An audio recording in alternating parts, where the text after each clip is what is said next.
வணக்கம், என் பேர் Soundararajan. Soundar IPS academy உங்களை அன்போடு வரவேற்கிறது. மாணவ செல்வங்களுக்கு எங்கள் வணக்கங்கள். எஸ்ஐ மற்றும் பிசிக்காக இந்த சேனல் உருவாக்கப்பட்டது. இந்த சேனலை யூஸ் பண்ணிக்கோங்க.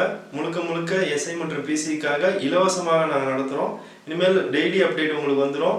நாளிலேருந்து உங்களுக்கு ஷெடியூல் நாங்கள் அப்டேட் பண்ணிடுவோம். பார்த்தவங்க நம்ம சேனலை ஃபாலோ பண்ணுங்கள். பக்கத்தில் இருக்கிற பெல் ஐக்கானை கிளிக் பண்ணுங்கள், லைக் பண்ணுங்கள், ஷேர் பண்ணி போகலாம். இன்றைக்கி நான் பார்க்க போகிற வீடியோ எதுனா புரட்சிகள்.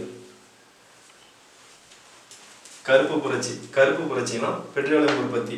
நீல புரட்சி. நீல புரட்சினா மீன் உற்பத்தி. பழுப்பு புரட்சி. பழுப்பு புரட்சினா தோள்கள் உற்பத்தி மற்றும் மரபுசார ஆற்றல் உற்பத்தி. தங்க புரட்சி. தங்க புரட்சினா பழங்கள் மற்றும் தேன் உற்பத்தி. இந்தியா பார்த்தீங்கன்னா பழங்கள் உற்பத்தியில் உலக அளவில் 2ஆம் இடமும், அதே முதல் இடத்துல எது பார்த்தீங்கன்னா சைனா தான் இருக்குது உலக அளவில் பழங்கள் உற்பத்தியில்.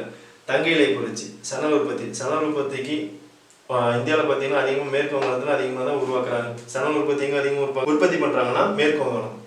வெள்ளி புரட்சி. முட்டை மற்றும் கோழி பண்ணைகள். வெள்ளி இலை புரட்சி. பருத்தி உற்பத்தி. சாம்பல் புரட்சி. உரங்கள் உற்பத்தி. சிவப்பு புரட்சி. தக்காளி மற்றும் இறைச்சி. இளஞ்சிவப்பு புரட்சி. இறால் மற்றும் வெங்காயம். வட்ட புரட்சி. உருளைக்கிழங்கு. மஞ்சள் புரட்சி. எண்ணெய் வித்துக்கள். எண்ணெய் வித்துக்கள் அதிகமாக இந்தியாவில் உற்பத்தி பண்ணுறது எதுனா குஜராத். வெண்மை புரட்சி. பால் மற்றும் பால் சார்ந்த பொருட்கள். இந்தியாவின் வெண்மை புரட்சியின் தந்தை யாரு? வர்கீஸ் குரியன். பசுமை புரட்சி. உணவு தானிய உற்பத்தி.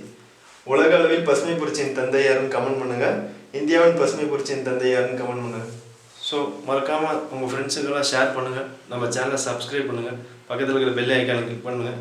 நன்றி, வணக்கம். वीडियोस बनाने हैं, फिल्मोरा है ना।